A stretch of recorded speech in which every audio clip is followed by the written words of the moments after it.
Hello everyone. Today we are going to cover introduction of current affairs for every UPSC aspirant.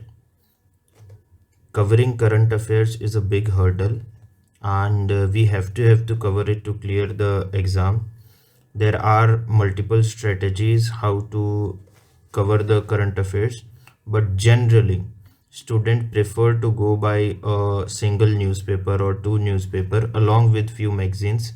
So in this session we will be talking about how to cover or start initiate yourself into the current affairs. शुरुआत कैसे करनी है current affairs की, उसके बारे में हम बात करेंगे.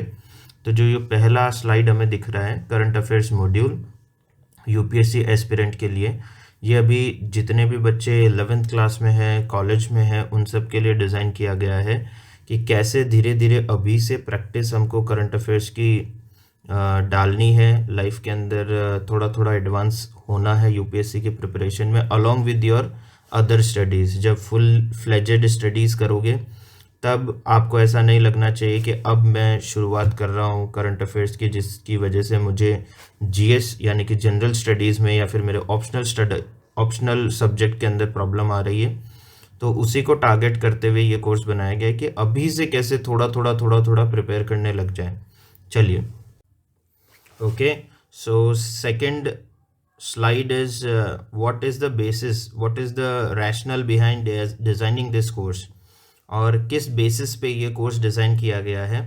तो एक तो यूपीएससी सिलेबस. देखिए, कोई भी करंट अफेयर, कोई भी मैगजीन आप पढ़िए, लेकिन अगर यूपीएससी सिलेबस के अकॉर्डिंग नहीं पढ़ रहे हैं, सिविल सर्विसेज एग्ज़ाम के सिलेबस के अकॉर्डिंग अगर आप नहीं पढ़ रहे हैं कोई भी मैगजीन या न्यूज़पेपर, तो आप बस हॉबी के लिए पढ़ रहे हैं. That is also fine, but then don't say that I am preparing for UPSC civil services exam. And apart from the syllabus, we have also done PYQ analysis under this course, and all taken multiple selected candidates interview के उनका क्या experience रहा, उनको क्या लगता है कि current affairs को किस तरीके से पढ़ना चाहिए जिससे कि सक्सेस इस एग्ज़ाम के अंदर अचीव हो. तो उनके व्यू पॉइंट भी इसके अंदर कवर किए गए. उसके साथ साथ में एस्पिरेंट से भी पूछा गया है, यानी कि थाउजेंड्स ऑफ एस्पिरेंट्स से बात करने के बाद में हमें पता चला कि जब करंट अफेयर्स आप while preparing the exam cover करते हो या फिर तभी शुरुआत करते हो, तो बेसिक्स कवर करने के अंदर आपको बहुत टाइम लग जाता है. और उसमें बस एक आप जगलिंग करते रहते हो कि न्यूज़पेपर पढ़ते हो, जीएस पढ़ते हो और ऑप्शनल पढ़ते हो, और तीनों में जगलिंग करना ज़्यादा होता है rather than covering the entire base of newspaper. For example, कोई फैक्ट आ गया, कोई न्यूज़ आ गया, लेकिन उसके पीछे की बैक स्टोरी क्या है वो पता नहीं होती है, और इतना टाइम भी नहीं होता है कि उस बैक स्टोरी के पीछे रिसर्च करें. तो इसकी वजह से काफ़ी सारे चैलेंजेस आते हैं एस्पिरेंट्स को, और न्यूज़पेपर रेदर देन न्यूज़पेपर में इंटरेस्ट आए कि अब क्या हुआ, नया अपडेट क्या है. न्यूज़पेपर बोरिंग लगने लग जाता है कैंडिडेट्स को. ये एस्पिरेंट्स का व्यू आया है. दूसरा, जगलिंग कैसे करनी है, क्योंकि मोर और लेस आपको करनी तो है ही, लेकिन बेस अगर अभी से क्लियर होगा तो उसमें बहुत स्मूथली हो जाएगा along with the GS and optional subject as well. और उसके बाद में इसमें एक और बेसिस लिया गया है, वो है कि मेरा खुद का पर्सनल एक्सपीरियंस. जो मैं दिल्ली में रहा, वहाँ पर कोचिंग की, मल्टीपल कोचिंग इंस्टीट्यूट्स में, वहाँ पढ़ने के बाद में मेरा क्या एक्सपीरियंस रहा, मैंने जब खुद ने एग्ज़ाम अटेम्प्ट किया तो मेरी क्या कमियां रह गई, मेरी क्या वीकनेसेस रह गई. तो उन सब चीज़ों को, इन पांचों चीज़ों को बेस बना के इस कोर्स के अंदर कवर किया गया है. अब इस लेसन में अभी हम क्या देखेंगे, एक तो इंट्रोडक्शन, चैप्टर 1 होगा इंट्रोडक्शन, कि क्या ये किस बारे में कोर्स है. चैप्टर 2 है रैशनल ऑफ द कोर्स, क्यों बनाया गया है. तीसरा, न्यूज़पेपर की, करंट अफेयर्स की यूपीएससी के अंदर इम्पोर्टेंस क्या है. फोर्थ, हम थोड़ा बहुत एनालिसिस करेंगे. फिफ्थ के अंदर हमारी मसल कैसे बनाएंगे, स्ट्रेंथ कैसे बनाएंगे. फॉर एग्जांपल, अगर मसल फिजिकली बॉडी की बनानी है तो ऐसा तो नहीं है कि 500 किलो पहले ही दिन उठाने लग जाएंगे, 200 किलो, 100 किलो, 50 किलो भी नहीं उठा पाएंगे पहले दिन जिम के अंदर. तो धीरे धीरे 1 किलो, 2 किलो, 5 किलो, ऐसे स्लोली एंड ग्रेजुअली हम मसल बनाते हैं. सिमिलरली, अगर पहले ही दिन द हिंदू के एडिटोरियल पेज को लेकर बैठ गए तो 5वें दिन 6ठे दिन बोर होने लग जाएंगे और फिर न्यूज़पेपर छोड़ने की ओर बढ़ जाएंगे rather than reading it continuously and consistently. ये प्रॉब्लम एस्पिरेंट बहुत होते हैं। तो ये धीरे मसल कैसे बिल्ड करनी है, स्लोली एंड ग्रेजुअली, क्योंकि हमारे पास अभी बहुत टाइम है। All we need is conceptual clarity और हमारा इंटरेस्ट बना रहे, बिल्ड होता रहे, तो वो हमें ज़्यादा हेल्प करेगा रेदर देन कि मैं कितना फास्ट न्यूज़पेपर पढ़ रहा हूँ, कितनी जल्दी न्यूज़पेपर कंप्लीट कर रहा हूँ, कितना टिक मार्क कर रहा हूँ, कितने अंडरलाइन कर रहा हूँ। इससे ज़्यादा बैक स्टोरी पढ़ना, न्यूज़पेपर में इंटरेस्ट आना, ये अभी ज़्यादा हेल्पफुल रहेगा। उसके बाद में देखिए काफ़ी सारी करंट अफेयर्स को डील करने के लिए स्ट्रैटेजीज होती हैं। सक्सेसफुल वो भी हुए हैं जिन्होंने कभी न्यूज़पेपर नहीं पढ़ा, सिर्फ मैगजीन से ही काम कर लिया या सोशल मीडिया या कोई किसी भी टाइप के दूसरे फॉर्मेट से ही काम कर लिया, और वो भी हुए हैं जिन्होंने न्यूज़पेपर पढ़े हैं। काफ़ी सारे ऐसे भी लोग हैं जिन्होंने न्यूज़पेपर तो पढ़ा लेकिन नोट्स नहीं बनाए, फिर भी वो क्वालिफाई हो। तो ये पर्सन टू पर्सन डिपेंड करता है कि आपकी कौन सी स्ट्रेटजी होगी। उसके बाद में थोड़ा हम न्यूज़पेपर एनालिसिस और एक स्टडी टिप स्टोरी के ऊपर बात करेंगे। चलिए नेक्स्ट स्लाइड नंबर 3 के ऊपर हमें एक लेपर्ड इन कैप्टिविटी की एक एनालॉजी दिखाई गई है। अभी मार्केट में क्या हो रहा है कि सब कुछ रेडीमेड मटेरियल मिल रहा है। फॉर एग्जांपल न्यूज़पेपर की समरी मिल जा रही है, इकोनॉमिक सर्वे की समरी मिल जा रही है, योजना की समरी मिल जा रही है। इससे प्रॉब्लम कहाँ फेस कर रहे हैं एस्पिरेंट्स कि उनका खुद का एनालिटिकल एबिलिटी डेवलप नहीं हो रही है, और क्योंकि सारी चीज़ें रेडीमेड अवेलेबल है तो सोचने की ज़रूरत ही कहाँ है, किसी न्यूज़ के ऊपर रिसर्च करने की ज़रूरत ही कहाँ है। ये जो बच्चे हैं इनको सबसे ज़्यादा मेंस कॉन्सेप्चुअल क्लैरिटी नहीं है, तो मेंस के अंदर आंसर लिखने में बहुत ज़्यादा प्रॉब्लम आ जाती है।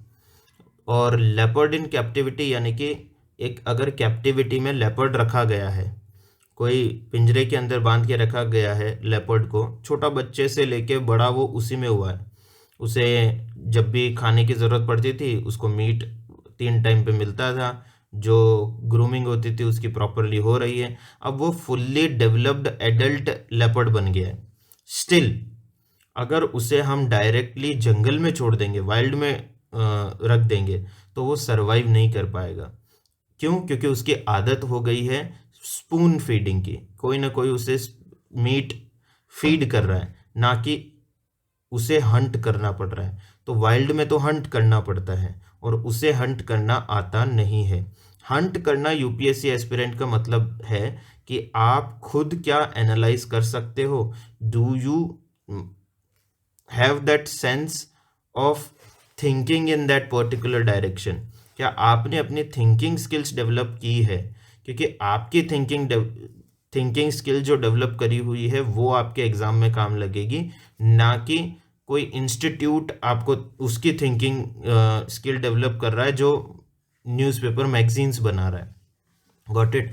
यस, एक टाइम के बाद में जब आपकी थिंकिंग स्किल्स, आपकी एनालिटिकल स्किल्स डेवलप हो जाती है, फिर आपको जब करंट अफेयर सिर्फ कवर करने हैं तो आप मैगजीन से कर सकते हैं। और ये जो मल्टीपल स्ट्रैटेजीज भी है कि हमने देखा है कई बार कि बिना न्यूज़पेपर के भी एस्पिरेंट्स क्लियर कर जाते हैं, रैंक लेके आ जाते हैं, तो उनकी वो थिंकिंग स्किल्स, वो एनालिटिकल एबिलिटीज़ ऑलरेडी डेवलप हो चुकी है। तो हमें इस दौरान जो अभी हमारे पास समय है, ये टाइम बचा हुआ है, इस दौरान हमें सीखना क्या है कि हमें उस लेपर्ड की तरह नहीं होना है जो जिसे सब कुछ स्पून फीड किया जा रहा है। स्पून फीड करेंगे तो आप एक के बाद एक के बाद एक के बाद एक के बाद करंट अफेयर्स के बैचेस को सब्सक्राइब करते रहेंगे। आप खुद न्यूज़ ढूंढना नहीं सीखेंगे, आप खुद ये नहीं सीखेंगे कि ये न्यूज़पेपर की न्यूज़ हमारे लिए नहीं है, इसको कट करना है और इसको पढ़ना है। सेलेक्टिव सोर्सेज बहुत इंपॉर्टेंट है यूपीएससी प्रिपरेशन के लिए, लेकिन ये सेलेक्ट आपको करने पड़ेंगे, आपको छोड़ना पड़ेगा अनइम्पॉर्टेंट न्यूज़ को। तो ये कब आएगा? जब आपकी एनालिटिकल एबिलिटी और थिंकिंग स्किल्स डेवलप हो जाएगी। नेक्स्ट स्लाइड के अंदर है रैशनल ऑफ कोर्स, कि क्यों बनाया, ज़रूरत ही क्यों पड़ी। तो देखिए सबसे बड़ा उसका रीज़न है confusion among the aspirant. Confusion of what? Let's suppose अगर हम सोर्सेज देखें न्यूज़पेपर के, करंट अफेयर्स के, तो क्या क्या है? द हिंदू न्यूज़पेपर है, इंडियन एक्सप्रेस है, कोई एक पढ़ता है, कोई दोनों पढ़ता है। मैगजीन्स है, मैगजीन में योजना, कुरुक्षेत्र, इंडिया ईयरबुक, लांसेंट, इंस्टीट्यूट की खुद की मैगजीन्स, कितनी सारी मैगजीन्स हो जाती है। फिर पब्लिक प्लेटफॉर्म्स जैसे कि PIB, Rajya Sabha TV, organisation research foundation, live mint etcetera, ये बहुत सारे सोर्स हैं। ऐसे ही डिफरेंट मिनिस्ट्रीज की वेबसाइट्स हैं, डिफरेंट डिपार्टमेंट्स हैं, सब्जेक्ट स्पेसिफिक जर्नल्स हैं, लाइक इकोनॉमिक्स और पॉलिटिकल साइंस के लिए economic and political weekly, science and related experiments के लिए, एक्सपेरिमेंटल सब्जेक्ट्स के लिए जो कि प्रैक्टिकल हैं उनके लिए न्यू रिसर्चेस देखने के लिए लांसेंट की जो जर्नल है वो बहुत इंपॉर्टेंट है। तो इस तरीके की बहुत सारी सब्जेक्ट जर्नल्स भी हो जाती है। और फिर मिसलेनियस जैसे कि बजट इंपॉर्टेंट है, इकोनॉमिक सर्वे इंपॉर्टेंट है। तो देखिए करंट अफेयर्स के सोर्सेस कितने ज़्यादा हैं। अब स्टूडेंट इसमें नेविगेट कैसे करेंगे, ये स्टूडेंट को आना चाहिए। हर चीज़ हर दिन के लिए अगर आप पढ़ोगे तो इस सब के साथ में जीएस करना पॉसिबल ही नहीं है।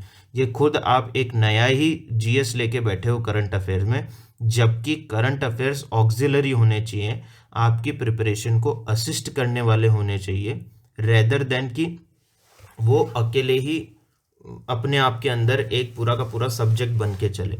चलिए नेक्स्ट स्लाइड के अंदर हम देख रहे हैं सिग्निफिकेंस क्या है। तो करंट अफेयर्स में 20% से लेकर 35% तो प्रिलिमिनरी एग्जाम के अंदर करंट अफेयर्स डायरेक्टली या इनडायरेक्टली आते ही हैं। कई बार क्या होता है कि स्टैटिक क्वेश्चन वही वाले आते हैं जिनकी करंट में न्यूज़ चल रही होती है, तो ये इनडायरेक्ट वे है। और कई बार तो न्यूज़ आर्टिकल्स के अंदर से ही डायरेक्ट क्वेश्चन पूछ लिए जाते हैं प्रीलिम्स में। तो अप्रॉक्सीमेटली 20% से 35% तक ये करंट अफेयर्स प्रिलिमिनरी एग्जाम्स के अंदर आपके डायरेक्टली या इनडायरेक्टली आते हैं। मेंस सेकंड जो स्टेज है मेंस की, तो मेंस के अंदर तो आपको आंसर राइटिंग लिखनी होती है। और अगर करंट अफेयर्स के अंदर आप अच्छे नहीं हो, करंट अफेयर्स आपने कवर नहीं किए हैं, तो अप्रॉक्सीमेटली मोर देन 50% तो आपको क्वेश्चन समझ में ही नहीं आएंगे कि ये क्वेश्चन का मतलब क्या है, ये क्वेश्चन का सेंस क्या बन रहा है। दूसरा, आपको पढ़ाई करते वक्त ये समझ में नहीं आएगा कि ये वाला पोर्शन ज़्यादा इम्पॉर्टेंट है और ये वाला कम इम्पॉर्टेंट है। क्यों? क्योंकि ये वाला इम्पॉर्टेंट इसलिए बन गया है क्योंकि अभी रिसेंटली न्यूज़ में चल रहा है। तो ये सब चीज़ें, और अब तो जैसे कि पेपर 2 में ज़्यादातर चीज़ें जो होती हैं और जीएस पेपर 1 और पेपर 2 के अंदर तो करंट इवेंट से लिंक्ड ही होती है। और जीएस 3 यानी कि इकोनॉमी और ये सब के प्रिपरेशन तो करंट अफेयर से ही ज़्यादा होती है। ये ऐसा मेरा मानना है काफ़ी लंबे एक्सपीरियंस के बाद में। Third, personality test. Personality test में आपकी जो डिटेल्ड एप्लीकेशन फॉर्म यानी कि डेफ फॉर्म भरते हो आप, वो बहुत ज़्यादा ज़रूरी है। लेकिन डेफ के साथ साथ में ही अगर डेफ के अलावा कोई क्वेश्चन पूछते हैं वो जनरली पैनल, तो वो या तो कोई करंट में कोई न्यूज़ चल रही होती है, कोई इशू चल रहा होता है, उस पर पूछते हैं, और या फिर आपके होम टाउन, आपकी स्टेट, आपका सिटी के बारे में, या फिर आपके ऑप्शनल सब्जेक्ट के बारे में इस तरीके से क्वेश्चन पूछते हैं। तो पर्सनालिटी टेस्ट में भी करंट इवेंट्स की इम्पोर्टेंस बहुत ज़्यादा है। चलिए नेक्स्ट स्लाइड हम देखते हैं कि अभी हमने सोर्सेज देखे, कितने सारे सोर्सेज थे, तो इनको सिर्फ कवरेज ही कैसे कर पाएंगे। तो बेस्ट 80% और 20% का रूल यहाँ पे लगता है, यानी कि जो भी न्यूज़पेपर में बताया गया है 80% जितने भी सोर्सेज हैं, जितने भी कंटेंट डेवलप होता है उसमें 80% कंटेंट आपको सिर्फ और सिर्फ कवरेज करना है और 20% में ही डीप जाना है। अब हाँ, हमें कैसे पता चलेगा कि कौन सा जस्ट कवर करना है, रीड करना है और उसको वहीं ख़त्म कर देना है, और 20% जिसमें रिसर्च करनी है, एनालिसिस करनी है, कुछ आंसर्स आपको बनाने हैं, कुछ फ्रेम करने हैं, आंसर प्रैक्टिस करने हैं, कॉन्सेप्चुअल क्लैरिटी रखनी है, तो वो 20% कौन सा है और वो 80% कौन सा है जिसको बस स्किम थ्रू करके आगे बढ़ जाना है। तो ये इस कोर्स में धीरे धीरे आप सीखोगे।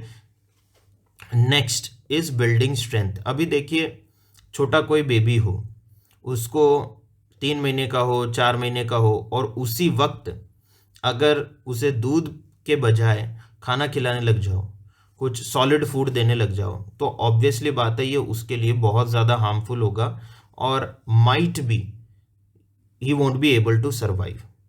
तो ज़्यादातर एस्पिरेंट के साथ में क्या होता है कि पहले ही द हिंदू पकड़ते हैं, रीड करने की कोशिश करते हैं, रीड करते करते करते करते 5वें दिन, 6ठे दिन, 15वें दिन उनकी प्रॉब्लम ये आ जाती है कि उनको द हिंदू में कोई इंटरेस्ट नहीं रहता है, लेकिन हाँ एक अंदर से इंस्पिरेशन रहता है कि मुझे यूपीएससी सीएससी करना है क्लियर, तो मजबूरन द हिंदू तो पढ़ना ही पड़ेगा या इंडियन एक्सप्रेस तो पढ़ना ही पड़ेगा, इसलिए वो पढ़ रहे हैं। वो इंटरेस्ट डेवलप नहीं कर पा रहे हैं इसके अंदर। तो इंटरेस्ट डेवलप कैसे होता है? जब आपकी धीरे धीरे स्लोली आदत होती है, जब आपकी मसल बिल्ड होती है। जैसे कि न्यूज़पेपर में अगर पढ़ने में, करंट अफेयर्स प्रिपेयर करने में आपको मसल बिल्ड करनी है, तो सबसे पहले क्या है कि ग्रेजुअली आपको कोई भी न्यूज़ रीड कर रहे हो तो उसकी बैकग्राउंड स्टोरी पता होनी चाहिए। बैकग्राउंड में क्या हुआ है, जो अभी न्यूज़ आई है वो क्यों आई है, उसकी हिस्ट्री क्या है, वो सब आपको पता होनी चाहिए। और दूसरा, कोई भी अगर जियो पॉलिटिकल न्यूज़ आती है, लेट्स सपोज एग्जाम्पल के लिए ले लेते हैं हम स्ट्रिंग ऑफ पर्ल्स, कि स्ट्रिंग ऑफ पर्ल्स क्यों हुआ, तो उसके पीछे क्या है, क्या वन बेल्ट और वन रोड इशू क्या है, उसके बाद में इंडिया के रेस्पॉन्सेस क्या हैं, तो ये सारी की सारी बैक स्टोरी पढ़नी पड़ती है, तब जाके हमें एक टॉपिक क्लियर होता है। और जनरली न्यूज़पेपर में न्यू एस्पिरेंट क्या करते हैं कि वो न्यूज़ पढ़ लेते हैं और न्यूज़ को साइलोज में पढ़ते हैं।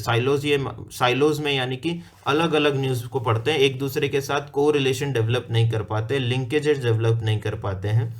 तो क्या कैसे पढ़ना चाहिए न्यूज़पेपर, किस तरीके से अपनी मसल बिल्ड करनी चाहिए? पहला आता है रीडिंग। देखिए, रीडिंग करने से आपको आपके एग्ज़ाम में भी हेल्प मिलेगी। सी सेट के अंदर जो कॉम्प्रीहेंशन आप करोगे उसमें बहुत एक्स्ट्राऑर्डिनरी हेल्प मिलेगी अगर आपकी रीडिंग हैबिट अच्छी हो गई है। तो हमें ये कनेक्ट करना है कि मैं आज न्यूज़पेपर रीड कर रहा हूँ क्योंकि मेरे पास मेंस एग्ज़ाम के अंदर सिर्फ 9 मिनट होंगे पर क्वेश्चन को सॉल्व करने के लिए अप्रॉक्सीमेट, और जो प्रिलिमिनरी एग्ज़ाम है उसके अंदर तो 1 मिनट और कुछ सेकंड्स होंगे कि एक क्वेश्चन सॉल्व करने के लिए। तो अगर मेरी रीडिंग अच्छी नहीं हो पाएगी तो 2 घंटे में मैं 100 क्वेश्चन प्रीलिम्स में कैसे पढ़ूंगा? और पढ़ने के साथ साथ मुझे अंडरस्टैंड भी करना है, क्योंकि आंसर तो तभी कर पाओगे जब आपको क्वेश्चन समझ में आएगा। इसलिए अपनी रीडिंग हैबिट में इसलिए बना रहा हूँ ताकि वो वहाँ पे मुझे ज़्यादा ब्लीड नहीं करना पड़े, उधर ज़्यादा स्ट्रगल नहीं करना पड़े। इसलिए न्यूज़पेपर रीडिंग आप ये एक अंदर से एक थॉट प्रोसेस लेके चले कि मैं न्यूज़पेपर रीडिंग इसलिए ज़रूरी है। Second is memorisation. देखिए, अभी क्या होता है कि कुछ चीज़ें जनरली ये आउट ऑफ फैशन हो गया है कि बस लर्न नहीं करना चाहिए, मेमोराइज नहीं करना चीज़ों को बस समझ लेना चाहिए, अंडरस्टैंडिंग डेवलप करनी चाहिए, कॉन्सेप्चुअल क्लैरिटी डेवलप करनी चाहिए। ये बात फैक्ट है, नो डाउट, बट काफ़ी सारी चीज़ें ऐसी है जो आपको मेमोराइज करनी पड़ेगी। आप सोच कर आंसर नहीं लिख सकते हो 9 मिनट के अंदर। आप जितना ज़्यादा मेमोराइज कर पाओगे उतना ज़्यादा जल्दी रिप्रोड्यूस कर पाओगे एग्ज़ाम के अंदर। तो कुछ चीज़ें आपको मेमोराइज करनी पड़ेगी कि goal number SDG sustainable development goal number 17 क्या है, 14 क्या है, 15 क्या है, 13 क्या है। यस, आपके अंदर का मैटर समझ लोगे कि क्यों ये डेवलपमेंट गोल बना है, किसने बनाया है, कि रीज़न क्या है, ये सब समझ लोगे। लेकिन याद करना पड़ेगा 17वां गोल कौन सा है, फंडामेंटल राइट्स कौन कौन से हैं, फंडामेंटल ड्यूटीज़ कौन कौन सी है, कौन से आर्टिकल हैं उनके, ये सब कुछ आपको मेमोराइज करना पड़ेगा। इससे इस एग्ज़ाम में अंदर ये भले ही पुरानी सोच हो, भले ही बहुत ज़्यादा रूडिमेंट्री हो, लेकिन फिर भी मेमोराइजेशन आपको रखना पड़ेगा। और न्यूज़पेपर के अंदर मेमोराइजेशन का मतलब क्या है कि छोटे नोट्स बनाओ, क्रिस्प नोट बनाओ और उनको बार बार में रिवाइज करो, रेदर देन 500 करंट अफेयर्स के सोर्सेस चुनकर उनसे रीड करने के बजाय 5 या 10 करंट अफेयर्स के सोर्सेस को नोट्स को, कंटेंट को 500 बार आप रिवाइज करें, वो ज़्यादा आपको काम में लगेगा। Third is appreciation. Now appreciation here means you have to develop understanding as well. जैसे हाँ, मेमोराइज करना पड़ेगा, रट्टे मारने पड़ेंगे, लेकिन काफ़ी सारे कॉन्सेप्ट जो 20% जो हमने डिवाइड किया पिछली स्लाइड के अंदर, तो वो 20% आपको फुल इन डेप्थ अंडरस्टैंडिंग उन सब्जेक्ट्स के बारे में डेवलप करनी पड़ेगी। तभी आप, जो अभी पेपर पैटर्न चेंज हुआ है, मोर कॉन्सेप्चुअल क्वेश्चन आ रहे हैं, तो आप वो पेपर के अंदर अच्छा कर पाओगे। तो एप्रिसिएशन भी डेवलप करना पड़ेगा। And fourth is assimilation. What is assimilation? जब आप बार बार में सेम ही टेक्स्ट को रिवाइज करते रहते हैं, तो इंफॉर्मेशन जो है, जो कंटेंट है आपका एग्जाम का, जो सिलेबस है, वो आपका पार्ट बन जाता है। फिर आपको न्यूज़पेपर पढ़कर हेडलाइन मिलाने की ज़रूरत नहीं है सिलेबस में से कि इस वाले सिलेबस के इस वाले पार्ट में से ये क्वेश्चन बना है। नो, अगर एसिमुलेट हो गया सिलेबस, आपको बाय हार्ट हो गया, आपके अंदर इंफॉर्मेशन आपके ब्रेन के अंदर एसिमुलेट हो गई, तो क्या होगा कि न्यूज़पेपर की हेडिंग पढ़ते ही आपको पता चल जाएगा GS 1 में है, 2 में है, 3 में है, कौन से सिलेबस के कौन से पार्ट में से, कौन से कोने में से ये हेडिंग आई है और क्यों ज़रूरी है, PYQ में कौन से ईयर में आया है, या फिर एटलीस्ट कौन सी थीम में से आया है, इतना तो याद होना ही चाहिए। और इस चीज़ को बोलते हैं एसिमुलेशन। तो ये कोर्स वो चीज़ें भी आपके अंदर बिल्ड करेगा। Then fifth is articulation and correlation. देखिए, यूपीएससी एग्जाम के लिए आर्टिकुलेशन एंड कोरिलेशन बहुत ज़्यादा इंपॉर्टेंट है। क्यों? क्योंकि खुद यूपीएससी के सिलेबस के अंदर, ऐसे के अंदर अगर आप पढ़ोगे तो एक लाइन लिखी हुई है, write concisely and to the point, यानी कि एग्जैक्ट एक्सप्रेशन अगर आपका होगा तो उसके लिए भी एडिशनल मार्क्स आपको मिलेंगे।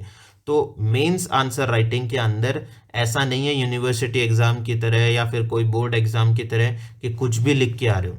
यू हैव टू आर्टिकुलेट, आपके आंसर के अंदर एक फ्लो होना चाहिए। और ये फ्लो कैसे मिलता है? जब हम मल्टीपल एडिटोरियल्स पढ़ते हैं, तब हमें पता चलता है कि अच्छा, पहले इन्होंने इंट्रोड्यूस किया है टॉपिक की क्या है, कोई डेफिनेशन दी है कि ये चीज़ क्या है जिसके ऊपर आर्टिकल लिखा हुआ है। फिर एक बॉडी का स्ट्रक्चर है जिसमें कई बार पॉजिटिव पॉइंट भी लिखे हुए हैं, नेगेटिव पॉइंट भी लिखे हुए हैं, कई बार एडवांटेजेस लिखी हुई है, कई बार डिसएडवांटेजेस लिखी हुई है, कई बार जो राइटर है वो बहुत ज़्यादा क्रिटिकल है। और फिर बाद में वो एंड जब कर रहा है नोट, जब एडिटोरियल का एक आर्टिकल एंड जब हो रहा है, तब एकदम या तो पॉजिटिव नोट या फिर कोई कंक्लूजन दिया है। तो इस तरीके से जब आप न्यूज़पेपर पढ़ते रहोगे तो आपको आंसर किस तरीके से, किस फ्लो में लिखना है, वो आपको आएगा। इसे हम आर्टिकुलेशन बोलते हैं कि क्वेश्चन कुछ भी हो, आपने उस क्वेश्चन के जो चाहिए, उस क्वेश्चन की जो डिमांड है, उसी के अनुसार हमारा जो कंटेंट है वो फ्रेम करके आपने आंसर लिखा, क्योंकि ये आपको मेरिट लिस्ट में लेके जाएगा। मेंस ही आपको मेरिट लिस्ट में लेके जाएगा और उसके लिए आर्टिकुलेशन बहुत ज़्यादा ज़रूरी है। अब नेक्स्ट बढ़ते हैं कोरिलेशन। देखिए, कोरिलेशन इसलिए ज़रूरी हो जाता है क्योंकि मेंस में आपको जनरल आंसर्स लिखने होते हैं। फॉर एग्जांपल, अगर पॉलिटी का आंसर है और आपने इंट्रोडक्शन में कोई आर्टिकल लिख दिया, कोई बिल आ रहा है उसका आर्टिकल लिख दिया, कोई भी किसी भी प्रकार की कोई गवर्नेंस की पॉलिसी आई है तो वो पॉलिसी आपने लिख दी, लेकिन उसके कॉन्सिक्वेंसेस कहाँ कहाँ कैसे कैसे होंगे, इकोनॉमिक कॉन्सिक्वेंसेस क्या होंगे, सोसाइटी पे कॉन्सिक्वेंसेस क्या होंगे, वुमेन पे कॉन्सिक्वेंसेस क्या होंगे, हमारी इकोनॉमी पे कॉन्सिक्वेंसेस क्या होंगे, हमारी जोग्राफिकल बाउंडेशंस क्या हैं, हमारे हिस्टोरिकल पर्सपेक्टिव क्या है, ये सबको एक साथ उस चीज़ से जोड़कर आंसर फ्रेम करना, दैट इज कॉल्ड कोरिलेशन।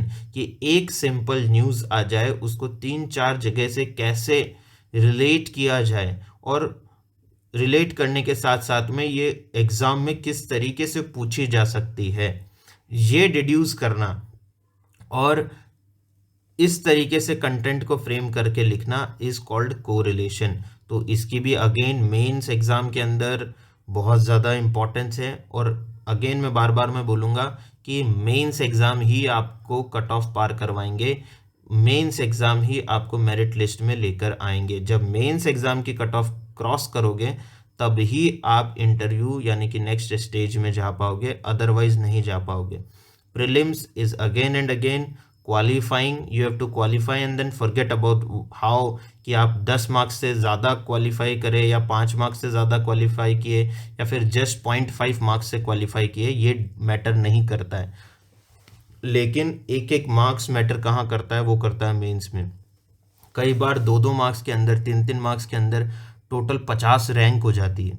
तो एक एक मार्क्स मेंस के अंदर काउंट करता है, और ये कोरिलेशन एंड आर्टिकुलेशन आपको न्यूज़पेपर से सीखने होते हैं और उसी के अकॉर्डिंग आपको आंसर्स प्रोड्यूस करने होते हैं। नेक्स्ट है हमारा जो स्ट्रेटजीज का पॉइंट है। देखिए, अब स्ट्रेटजीज सबकी अलग अलग होती है। कई टॉपर से हमने बात करी है जिन्होंने न्यूज़पेपर तो पढ़ा लेकिन नोट्स नहीं बनाए, कई सारों ने नोट्स बनाए और नोट्स की वजह से ही वो ऐसा बोलते हैं कि मेरे मेंस में अच्छे मार्क्स आए हैं। और काफ़ी सारे लोगों ने किसी न किसी इंस्टीट्यूट की मैगज़ीन का सहारा लिया और मैगज़ीन पढ़कर ही अच्छे मार्क्स लेके आ गए। तो स्ट्रेटजीज बहुत सारी है, जैसे कि मैंने स्टार्टिंग में बताया था। इसमें से कौन सी स्ट्रेटजी आपको यूज़फुल लगेगी वो आपको खुद को ही डिड्यूस करनी है, आपको खुद को ही पता लगानी है। लेकिन ये बात हमेशा याद रखनी है कि क्या मेरी थिंकिंग स्किल्स, क्या मेरी एनालिटिकल स्किल्स, क्या मेरा आर्टिकुलेशन, क्या मेरा रीडिंग हैबिट ये डेवलप हो चुका है। अगर हो चुका है तो फाइन, आप आगे बढ़ सकते हो किसी भी स्ट्रेटजी से। अदरवाइज अगर स्टार्ट कर रहे हो, शुरुआत कर रहे हो, ऐसी कोई स्किल्स डेवलप नहीं हुई, पढ़ाई करने में, रीड करने में बहुत ज़्यादा जोर आ रहा है, मेमोराइज नहीं हो रही है चीज़ें, मेमोराइज कर रहे हो तो एनालाइज नहीं कर पा रहे हो, थिंकिंग स्किल्स डेवलप नहीं हो रही है, तो मैं यही चाहूँगा कि आप न्यूज़पेपर पढ़ें और उसके साथ साथ में नोट्स भी बनाएं और न्यूज़पेपर पढ़ने की हैबिट बिल्ड करें अभी से। अभी से अगर बिल्ड करेंगे तो हो जाएगी, और फिर उसके बाद में तो आपको जस्ट अपडेट करना होगा नए न्यूज़पेपर के अकॉर्डिंग। चीज़ें आपको सारी पता होगी, क्योंकि न्यूज़पेपर में देखिए क्या होता है, सर्टेन थीम्स आती है और वो बार बार में अपने आप को रिपीट करती रहती है। ठीक है, कोई एक पर्टिकुलर थीम आएगी, वो बार बार में रिपीट होती रहेगी। 15 दिन, 20 दिन, 25 दिन कॉन्स्टेंटली यूक्रेन के युद्ध के बारे में आएगा ही कि आज रशिया ने इसको कब्जा कर लिया, आज ये कर लिया, आज वो कर लिया, आज ये कर लिया। आपने एक न्यूज़ पढ़ ली, आज आपने अपनी फाउंडेशन न्यूज़पेपर को लेकर बना ली, तो जब आप अटेम्प्ट दे रहे हो 2027 में, 2028 में, 2029 में, इट डजेंट मैटर। सिर्फ आपको क्या करना है, आपको इश्यूज सारे के सारे फैमिलियर होंगे, जस्ट आपको इंफॉर्मेशन अपडेट कर देनी है, डेटा अपडेट कर देना है। हाँ, ये कोई यानी कि 60-70% तो आपका काम हो जाएगा, लेकिन हाँ ये बात भी ध्यान रखनी है कि हो सकता है कि 10%, 20%, 30% कुछ नई न्यूज़ भी आए, वो आपको शुरू से पढ़नी पड़ेगी। लेकिन 60-70% यही चीज़ें रिपीट होती रहती है। जब बेसिक क्लियर हो जाता है तो आपको, जब आप अपना अटेम्प्ट दे रहे हो तो जीएस पे फोकस करो, ऑप्शनल पे फोकस करो। ये सारी चीज़ें तो सिर्फ आपको जो नया एडिशन आ रहा है न्यूज़पेपर का उसके अकॉर्डिंग अपडेट करते रहने, उनके रीड करते रहना, तो उसमें बिल्कुल टाइम नहीं लगता है। स्टार्टिंग में जब मसल बिल्डिंग करते हैं, रीडिंग हैबिट नहीं होती है, मेमोराइजेशन नहीं होती है, एनालिसिस नहीं होती है, आर्टिकुलेशन नहीं होता है, कोरिलेशन नहीं होता है, एसिमुलेशन नहीं होता है, तो फिर क्या होता है, प्रॉब्लम्स होती है जब आप जीएस के साथ साथ में न्यूज़पेपर कर रहे हो। इतना टाइम जाता नहीं है। लोग जब प्रिपेयर कर रहे हैं और प्रिपरेशन के साथ साथ में जीएस भी कर रहे हैं, ऑप्शनल भी कर रहे हैं, और न्यूज़पेपर पढ़ने में 3-3 घंटे लगा रहे हैं, 4-4 घंटे लगा रहे हैं, that is very bad, that is very bad style of preparation. और ये आपको स्ट्रेस में डालती है। क्यों? क्योंकि हर दिन न्यूज़पेपर तो अलग आ ही जाने वाला है। भले आप जीएस और ऑप्शनल का सब्जेक्ट का स्टैटिक कोर्स या प्रिपेयर कर ले तो वो तो स्टैटिक रहने वाला है, लेकिन याद क्या रखना है कि न्यूज़पेपर हर दिन चेंज होगा, और 2 दिन मिस हो गया, 3 दिन मिस हो गया, 4 दिन मिस हो गया तो एक प्रेशर डेवलप करेगा, एक स्ट्रेस जनरेट करेगा, और उससे टैकल करना आसान नहीं होता है। और फिर आप क्या करेंगे, या तो न्यूज़पेपर छोड़ देंगे, या तो ऐसे बोलेंगे प्रिपरेशन बहुत हार्ड है, या तो फिर कोई समरी पे डिपेंड होने लग जाएंगे, कोई मैगजीन ले लेंगे। तो बेस्ट कोर्स ये है कि आप अपने न्यूज़पेपर पढ़ने की हैबिट अभी से बिल्ड करें, स्लोली एंड ग्रेजुअली करें। द हिंदू नहीं तो इंडियन एक्सप्रेस से करें, इंडियन एक्सप्रेस नहीं तो कोई और न्यूज़पेपर से करें, लेकिन न्यूज़पेपर पढ़ने की हैबिट आपको बिल्ड करनी पड़ेगी। याद रखिए, सी सेट के अंदर इंग्लिश कॉम्प्रीहेंशन आपकी रीडिंग हैबिट पे ही डिपेंड करेगा। आप कितना जल्दी क्वेश्चन समझते हो आपकी रीडिंग हैबिट पे डिपेंड करेगा।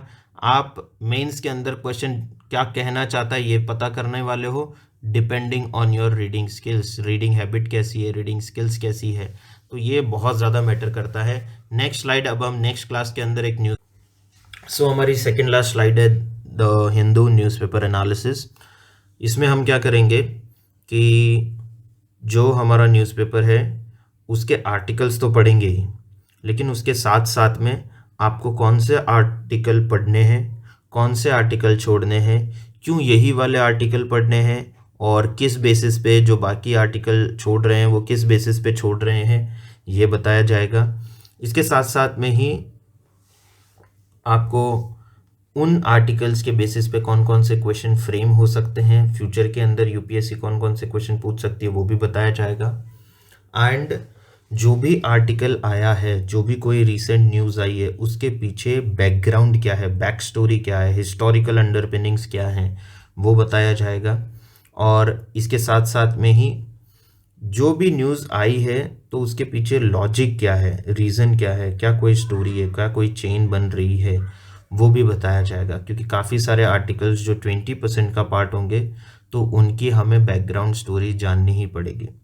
नेक्स्ट, और ये जो लास्ट स्लाइड है, मेक योर ओन स्टोरी, यानी कि यू हैव टू क्रिएट और organise information in such a manner that one portion of the information is connected to it other portion, और इसका एक सीक्वेंस, एक सीरीज बन रही है। इससे लर्न करना बहुत आसान हो जाता है। जब कोई ऑर्गेनाइज्ड चीज़ सीक्वेंस में हम हमारे ब्रेन को पढ़ाते हैं तो आसान हो जाता है इंफॉर्मेशन को प्रोसेस करना और मेमोराइज करना। ये हम अगली क्लास में देखने वाले हैं, तो स्टे ट्यून्ड। और those who haven't subscribe the channel, please do. Thank you.